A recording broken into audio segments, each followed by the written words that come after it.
Fayyaa keessanii obboloota koo naguma akkam jirtu? Baga nagaa taatan, baga jiraattan. Waaqayyo baga sin jiraachise iddoo jirtan hundumaa keessatti baga jiraattan. Har'a mata duree tokko qabadhee gara keessanitti dhiyaadheera. Mata dureen kun gidduu kana waan lapheen kootti nagadde. Du'a obboleettii keenyaa Qananii silaashisee duuti iddoo baay'eetti hin ta'a. Garaan koo waan nagadde waa'ee du'aa waa xinnoo sanitti dubbachuu barbaada. Du'a iddoo gurguddaa afuritti hirree ilaalla. Duuti maqaanumti isaa gammachiisaa miti. Maqaan du'aa jalqaba afaan Waaqayyoo keessaa ba'e. Seera uumamaa boqonnaa 2 lakkoofsa 18 irraa qabdanii yookaan 15 irraa qabdanii yogguu dubbistan hamma dhumaatti. Gaafa kanarraa nyaattan du'a duutu jedhe Waaqayyo. Gaafa kanarraa nyaattan du'a duutu jedhe. Gaafa cubbuu hojjettan du'a duutu. Gaafa Waaqayyo irraa fuula keessan galagashattan du'a duutu. Gaafa dubbii Waaqayyoo isa jiraataa dhiiftan du'a duutu. Gaafa eegumsa Waaqayyoo isa jiraataa jalaa harki keessan harka Waaqayyoo isa isin eegu jalaa of baaftan du'a duutu. Waaqayyo maqaa du'aa kana Waaqayyotu dhala namaatti beeksise. Duuti rifaasisaadha. Duuti gaddisiisaadha. Duuti dhala namaa rifachiisa. Duuti garaa namaa cabsa, yaada namaa cabsa, qalbii namaa cabsa. Miidiyaa irraa gidduu kana waa'ee mucaa keenyaa waa'ee Qananii mucaa waan baay'ee hojjechuu dandeessu kana waa'ee du'a ishee yegguun laalu akkamitti akka isheen duute isa keessan galu ani isan beeku sababan ta'eef isa Waaqayyoo fannisa. Waaqayyoof warra yeroo sana ishee bira jiranii fannisa. Garuu duuti sun baay'ee laphee koo na cabsee na gaddisiise. Bara koo keessatti du'a na gaddisiise baay'ee jiraan fira koos jira. Hiriyoota koos jira. Dargaggoota 2 acaaluudhaaf waa'een mucaa kanaa waa'ee Qananii baay'ee na gaddisiise. Maaf na gaddisiise yoo jettanii? Ijoolleen kun waan baay'ee hojjechuu kan danda'an kennaa addaa kan qabanidha. Biyya lafaa kanarratti ani nama amantiiti, ani lubadha, beekamaadha. Isatti nan dhufa waa'ee ergaan dabarsuu barbaadeetti nan dhufa. Garuu bara koo keessa jarri kun lamaan baay'ee garaa koo na cabsanii kophaa koo taa'ee waa'ee jara kanaa boo'eera. Utuu turanii gaarii ture. Utuu turanii gaarii ture. Utuu turanii akka namaatti naasaa kana. Utuu turanii gaarii ture. Ofiifis warra ofirraa hafan warra immoo ummataaf fakkeenya ta'anii dhaloota baay'ee faana buusan akkuma kana immoo warra biyya isaaniif, saba isaaniif, lammii isaaniitiif addunyaa kanaaf waa gumaachanii lafa kaanii deeman turan jaroonni kun. Hamma turan keessattis kana godhaniiru. In fact kanarraa kan ka'e iyyuu jara kana barreechuu kooti. Maatii isheetiif jajjabina nawwa. Hiriyyaa ishee sammaa dhimma du'a isheetii wajjin wal qabatee mana sirreessaa yeroof jiru kanaafis immoo jajjabina nawwa. Waaqni inni dhugaa beeku. Waaqni inni wanti hundumtuu dura isaatti qullaa ta'e argu. Dhimma kanas kan beeku isa isa gargaaru. Barri isaa kanaan hin dukkanaa'ee nafin Waaqayyoo isaafis qalbii haa kennu, yaada haa kennu. Madaa kanarraa isaa fayyu. Asumaan utuun gara dubbii kootti hin darbiin dhaloota miidiyaa kanarra dhaabattanii waa dubbattanii waa tokko isiniin jechuun barbaada. lamaan isaaniiyyuu garaa keenya nu dhukkubaa. Qananiifis garaa keenya nu dhukkubaa. Obboleessa keenya gurbaa artistii kanaafis garaa keenya nu dhukkuba. Ijoolleedha jarri kun. Ijoolleedha jarri kun lamaan iyyuu immoo kennaa addaa qabu. Garuu amma duulaa dhiisaa. Abbaa firdiitiif dhiisaa isin ittiin duulinaa. Ittiin duulinaa isheen takkaa boqotteetti. Iddoo isheedhaa deebifnu, iddoo isheedhaa itfinnu hin qabnu. Isheen bakka harka keenya keessaa baatee ittiin jirtu lafa kanarra. Maatii isheerraa, hiriyoota isheerraa, obbolaa isheerraa, warra ishee jaallatan hundumaarraa deemteetti isa dhumaa. Gurbaa kana irratti hin duulinaa. Yoo balleessellee akkuma aadaa keenyaatti akka barsiisa dubbii Waaqayyoottis gara dhiifamaatti isa finna. Ittiin duulinaa dhaabaa baqqaa dhaabaa. Waaqayyoof jedhaa madaasaa ittiin bubbu'inaa. Mee gara mata duree kan itti isin deebisa. Duutii akkuma itti seensa irratti dubbadhe bu'aa cubbuuti. Gaafa kanarraa nyaattan du'a duutadhe Waaqayyo.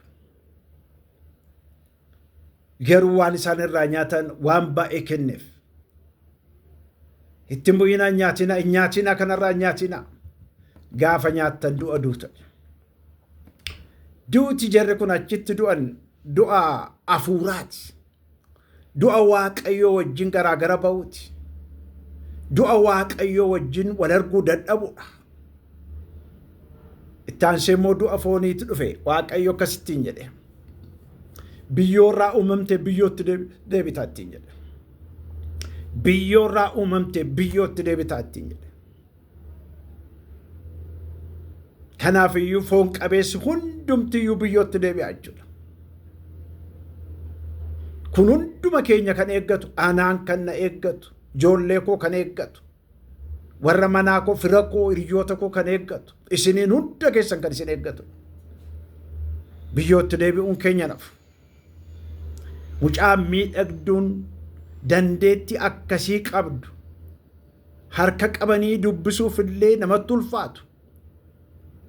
Mucaan akkas akkana fakkaattu, hanqaaquu fakkaattu. Amma biyyootti deebite gartanii. Dubbii Waaqayyoodha gartanii. Dubbii Waaqayyoota akkas jedha sababa ta'eefidha.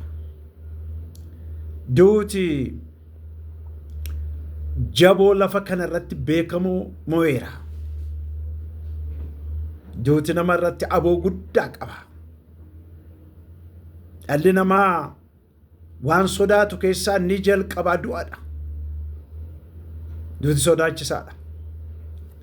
Mootii warra Amaaleq inni nama ajjeesee beeku, inni nama fixee beeku sun gaafa qabamee du'uudhaaf jedhu duuta akka sadhaadhaa jedhe. Duuta hadhaadha. Yeroo nama ajjeesu, yeroo loltuu isaatiin nama ajjeesisu, yeroo waan barbaade godhu duuti isaaf akka sanan turre. Gaafa isatti dhufu garuu morma isaa gaafa irraa kutuuf jedhan akka sadhaadhaa duuti jedhe. Hadhaadha duuti.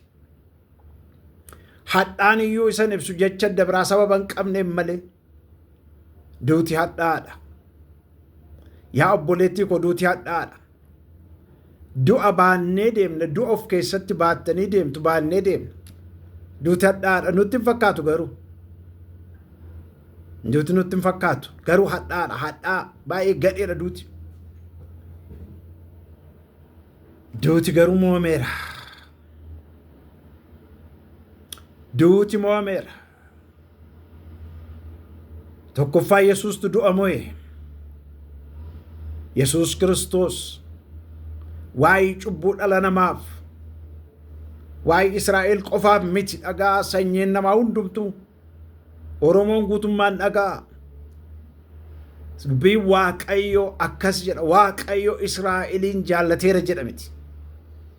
Wangeela Yohaannis boqonnaa 3:16 gubbaatti Waaqayyo biyya lafaa akkasumatti jaallateera. biyya lafaa inni jedhu kun uumama hundumaa dabalatee sanyii namaa dabalateeti. Akkasumattiin biyya lafaa jaallateera tokkicha ilma isaa hanga dabarsee kennuttidha sagaleen gooftaa keenyaa sagalee Yesuus Kiristoos. Yesuus Kiristoos egaa dhufeetu cubbuu dhala namaatiif du'e. Akka Museen bakkee onaa keessatti fakkii bofaa fannise sana dhalli namaa akkasitti fannifamuuf jira jedhe. Ani akkasitti fannifamuufan jira jedhe Yesuus. Hoolaa Waaqayyoo cubbuu biyya lafaa kan baate jedhe. Yohaannis Cuuphaan akkas jedhee dhugaa isaa ba'e. Hoolaa Waaqayyoo akka hoolaasa kakuu moofaa sanatti fannoo irratti hoolaasa aarsaa nuu ta'e sana. Yesuus Kiristoos isa fannoo irratti aarsaa nuu ta'e sana. Isatu du'a mo'e.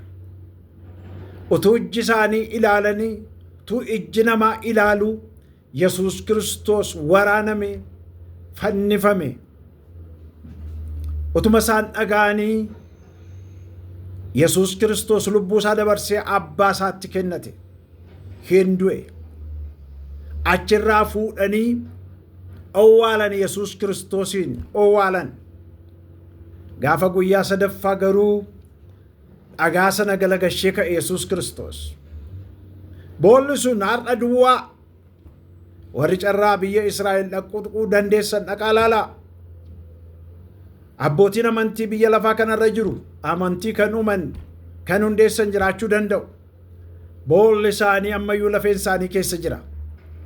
Boolla ilma Waaqayyoo Yesuus Kiristoos keessa garuu hin jiru lafeessa. Dhaqanii ilaalanii dubartoonni kana dhugaa ba'an. Ergamoonni dhaqanii ilaalan achi hin jiru. Achi ka'ee dhufe Yesuus Kiristoos. Ilaa harka koo ilaa cinaacha koo ilaalaan isa waraaname. Isa ija isaanii duratti waraaname. Isa misbaaraa waraaname. Isa eeboo waraaname. Duuta hadhaadha sababa ta'eef Yesuus Kiristoos murtoo hadhaa sana fudhachuutu sarra ture. Akkuma mootiin Amaaleq jedhe sana duuti hadhaadha sababa ta'eef Yesuus Kiristoos fannoo irratti waan hadhaa sana fudhachuutu sarra ture. Kanaaf duuti hin jiru. Maaliif isa jiraataa du'aa keessa barbaaddu ergamaa Waaqarraa dhufe. Yesuus Kiristoos du'aa ka'uusaa qaama sadii mirkaneesse. Tokko warra isa jibbanidha. Miliitarii horiidhaan reeffa isaa boolla keessatti eegan sana. Isaantu arge jalqaba. Inni lammaffaan ergamaa Waaqarraa dhufe. Maaliif isa jiraataa du'aa keessa barbaaddu jedhe isadha. Inni sadaffaan dubartoota gaafa sana ganama sanbata guddaa ganama dhaqanii boolla laalantu. Ishee Rabuunii jettee Yesuus Kiristoosin waamte. Dubartoota sanatti arge. Macaafi qulqulluun dhugaa nuu ba'a. Yesuus Kiristoos akka ni du'aa ka'e. Edda du'aa ka'ee guyyaa 40 lafarraa isaanii wajjin ture. Guyyaa 40 booddee Yesuus Kiristoos ergamootaa wajjin otuu haasa'u otuu isaan laalanii ol waaqatti ol fudhatame. Ergamoonni akkas jedhanii warri Waaqarraa dhufan maal ol ilaaltu? Inni isin otuu ilaaltanii ol ba'e kun akkuma kanatti immoo deebi'ee dhufaa. Abdiin dhala namaa isa kana yaa obboloota ko. Du'a dhiiga Yesuus Kiristoosiin mo'anna nuni. Du'a dhiiga Yesuus Kiristoosiin mo'anna. Ni lammaffaan karaatti du'a mo'annudha. Ni sadaffaan jechuu kooti. Karaatti du'a mo'annu isinitti hima. Dhiiga ilma Waaqayyoo Yesuus Kiristoosiin mo'anna. Dhiigi Yesuus Kiristoos jedha macaafi qulqulluun cubbuu hundumatti nama qulqulleessaadha. Cubbuu hundumatti laga dhaqannee dhiqannee yaa obboloota ko cubburraan qulqulloofne. Nama baqannee daggalatti gallee dhagaa jala jiraanne obbeelessinee ofiyyoomsinee addunyaa kana baqannee hin qulqulloofnu. Sagalee Waaqayyo akkas jedheen barsiisu. Dhiiga Yesuus Kiristoostu cubbuu hundumarraa nama qulqulleessa yaa obboloota ko. Kanaaf dhiigi isaa dhangala'uun barbaachise fannoo irratti. Karaa kana mo'anna jechuu kooti. Kan du'atti na geessu cubbuu kooti. Kan du'atti sin geessu cubbuu keessanidha. Cubbuu keessaniif Waaqayyo waggaa 2000 dura oolaa aarsaa godhee fannoo irratti dhiyeesseera. Inni Kiristoos Yesuus ilma Waaqayyooti. Inni namoota hundumaa cubbuu isaaniirraa fayyisa jedha. Kanaafiyyuu yaa obboloota ko warri na dhaggeeffattan, warri kana garas jirtan, warri addunyaa kana hin beekne, warri dhugaan kun isinii hin galle, karaa isin cubbuu keessan irraatti qulqullooftan yoo jiraate tokkichi dhiiga ilma Waaqayyoo isa Yohaannis cuuphaan hoolaa Waaqayyoo jedhee waame sanadha. Inni lammaffaan amantiidhaan moona du'a. Akka jedhe Yesuus Kiristoos wangeela Yohaannis boqonnaa 5 irratti kan natti amanan foon koof dhiiga koo kan fudhatan yoo du'an illee jireenyatti darboodhe. Yoo du'an illee jireenyatti darboodhe. Yoo du'an illee gara jireenyaa dhaqoodhe. Duuti jechuun biyyootti deebi'a kun beekamaadha. Hafuurri keenya lubbuun keenya garuu gara Waaqayyoo Waaqa jiraataa isa hafuuricha nuu kenne bira dhaqaa. Inni karaa Yesuus Kiristoos walaba ba'a jechuudha. Amantiidhaan ilaallasa. Humna hafuura qulqulluudhaaf aboo macaafa qulqulluutti hirkannee moona du'a. Akka jedhe Phaawulos, yaa du'aa meerre arfiin kee, meerre arfiin kee, yaa du'aa meerre arfiin kee, meerre moo'ichi kee. Arfiin dhala namaa kan sodaachisu keessaa tokkodha. Qara eeboo jechuudha. Yookaanis immoo akka rasaasaa jechuudha. Meerre egaa aboon kee. Yesuus tarkaa fuudhee aboosaa. Yesuus tarkaa fuudhee aboosaa. Yaa obboloota ko Yesuus isin oolchuudhaaf gara biyya lafaa dhufe. Yesuus boo'icha gar malee akka isin hin boonyeef gara biyya lafaa dhufe. Seexanni garuu lubbuu ajjeesaadha sagaleen Gooftaa. Inni duriyyuu lubbuu ajjeesaadha. Qaluudhaaf dhufedha Yesuus Kiristoos. Lubbuu ajjeesaadha inni kanumaan beekama. Yesuus Kiristoos garuu iddoo keenya nuu du'e. Kanaafiyyuu du'a kan ittiin moonu keessaa inni tokko humna hafuura qulqulluu aboo macaafa qulqulluurra dhaabanneetidha. Sagalee Waaqayyoon nutti hime kana. Yaa du'aa arfiin kee meerre. Warri kana dhaggeeffattan sodaa warri qabdan yaa du'aa arfiin kee meerre ittiin jedha. Yesuus Kiristoos dhiiga isaatiin cubbuu koo hundumattuu na qulqulleesseera. Jedhaatii seexanatti himaa. Inni gara biraan kutaan inni arfaffaadhaan isinitti dubbadhu kana jalatti du'a booddee jireenyi bara baraa jira. Ani barsiisa isaa amantii Kiristinnaa kanaan mormu keessan ture. Bara dargaggummaa koo falaasama warra sooshaalizimii kooministii kana fudhadheen ture. Qoosaa nutti fakkaatan namni jireenyi bara baraa jira yegguu jedhu yeroo sana nuuf qoosaadha. Waan hundumaa qaqqabannee ilaaluu barbaanna. Amantiidhaan miti ija amantiin qabnu nun. Garuu ija amantii kana gara Kiristoositti dhufee booda Yesuus ija koo naa bane. Du'a booddee jireenyi bara baraa jira. Yesuus Kiristoos akkas jedhee dhagaa. Wangeela Yohaannis boqonnaa 14 irratti mana abbaa koo keessa iddoo jireenyaa baay'ee jira. Akkasin dhuftanii achi jiraattaniif dhaqeen isinii qopheessan. Du'a isaa dura dubbate Yesuus kana. Dhaqeen isinii du'a jechuu isaati. Dhiiga ilma Waaqayyooniti mootummaa Waaqayyootti galla. Ana karaan, ana balballi isaa jedhe Yesuus Kiristoos. Ana malee eenyuyyuu ol galuu hin danda'u. Ana malee eenyuyyuu ol galuu hin danda'u. Namicha warra gaafa Yesuus Kiristoos fannifamanii warra shiftaa sana lamaan keessaa inni tokko. Egaa ati yoo dhugaa ilma Waaqayyoo taate Kiristoos taate ofii sooshinus nu oosheedhe inni of tuulaan tokko.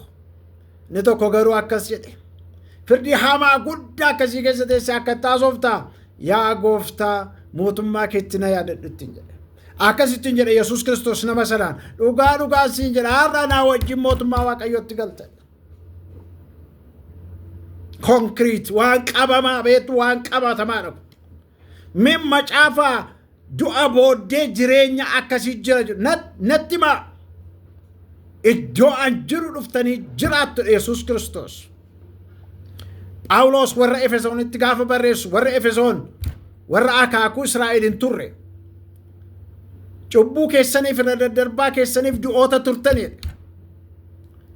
Waaqayyo garuu araara isaaf jaalala isaa isa guddaarraa kan ka'e du'a keessaa nu kaasee karaa Kiristoos Yesuus mirga Waaqayyo abbaa nu teessise. Mirga Waaqayyo abbaa. Amma Finfinnee keessa jiraadha. Mana qaba. Mana koottan gala. Akkan mana koot sanatti galu. Akkan karaa mana koo sana beeku. Akkan balbala mana kooti beeku keessa mana kooti beeku akka kanattan beeka mana sa Yesuus waaqarraa naa qopheesse naa ifeera hafuura qulqulluun naa ibseessa. Yaa dargaggoota Oromoo na dhagaa walis hin ajjeessinaa walis hin balleessinaa qalbii jijjiirradhaa wabii lubbuu keessanii gooftaa keessa Yesuus Kiristoositti baqadhaa. Harka keessan isatti kennadhaa. Jireenya keessan isatti kennadhaa. Waa'ee mucaa jalqaba seensa irratti dubbadhe waa'ee Qananii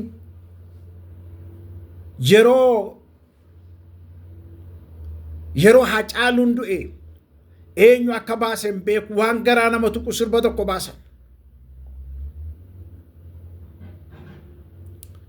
Waa'ee isaa gaafa isaan fidan taa'een boo'ee biiroo koo keessa. Maal an godha waa gochuu hin danda'u. Maal ta'a deemsa ishee dura torban tokko dura utumallee ijaan argee taa'ee waa'ee dhoksaa kanaa wajjin itti haasa'eera ta'e. Yaa obboloota koo har'as isinan kadhadha maqaa Waaqayyoon isin kadhadha. Fannoo irratti kan isinii du'e Yesuus Kiristoos duwwaadha. Maatii mucaa keenyaatiifis jajjabina nawwa haadha ishee abbaa ishee firoottan ishee obbolaa ishee hunduma isaaniitiif jajjabina nawwa Waaqayyoon isinan kadhaaf.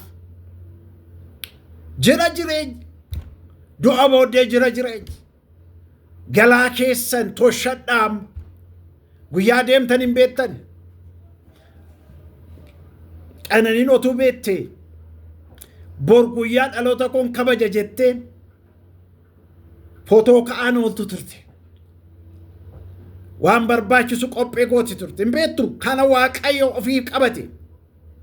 Dhoksaa kana ofii qabate an du'u koon beeka malee guyyaan du'uuf haalan ittiin du'u hin beeku an. Hin beeknu hundumti keenya iyyuu garuu akka duunu beekamaadha. Kanaafiyyuu araara Waaqayyootti baqadhaa. Baqadhaa araara Waaqayyootti baqadhaa. Hojii Yesuus Kiristoos fannoo irratti isinii hojjete sana isatti fayyitan sana isatti baqadhaa. Yesuus namaaf Waaqa walitti araarse. Yesuus namaaf nama walitti araarse. Yesuus uumama gara biraaf Waaqayyoo walitti araarse. Karaan isa dhugaan isa jireenyi isa ifti isa obboloota ko du'an sodaatinaa duuti moo'ameera. Du'a Yesuustu moo'e. Yesuus moo'ee ka'e. Diinonni isaas kana dhugaa ba'aniiru. Yesuus hin duune jechuun inni hojii seexanaa lallabuudha. Yesuus du'ee hafe jechuunis hojii seexanaa lallabuudha. Yesuus du'ee du'a moo'ee nuuf ka'eera. mirga waaqayyo abbaa taa'ee jira. Warra isatti amanan hundumaa iddoo sana geeffata. Biyyi lafaa kun hin darba. Dubbiin waaqayyoon darbu yaa dargaggoota Oromoo obboloota ko waaqayyoonan maqaa waaqayyoon isin kadhadha. Jireenya keessan eeggadha. Tiffadha jireenya keessan. Carraasni kennametti waaqa sodaataa namas kabajaa fayyadama. Waaqayyo dubbii dhageenya nuuf haa eebbisu. Nagaan taa YouTube koo keessaa argachuu dandeessu. Dubbiin dubbadhe isa kanas ta'e gara biraas luba beekumaa surraa jettanii galuudhaaf. Like godha, share godha, subscribe godha, commentis barreessaa. Waaqni isinii wajjin haa ta'u. Warri gaddirra ga'e kun jajjabina argatan yaadannoo lallaba koo kun mucaa obboleettii keenya dingata akka tasaa lafa kanarraa deemteef haa ta'u. Maatii ishees waaqnaa jajjabeessu. Nagaan jiraadhaa. Barri keessan kan eebbifame haa ta'u. Ba'uuf galuun keessan waaqayyoon kan eegame haa ta'u. Wal jaalladhaa waliif dhiisaa. Waaqayyo sinaa eegu sinaa tiksu. Waaqayyo sinitti araarama fuula isaa isiniif haa deebisu. Nagaa isaa isiniif haa kennu. Maqaa abbaatti kan ilmaatti kan hafuura qulqulluutti waaqayyo tokko. Ameen.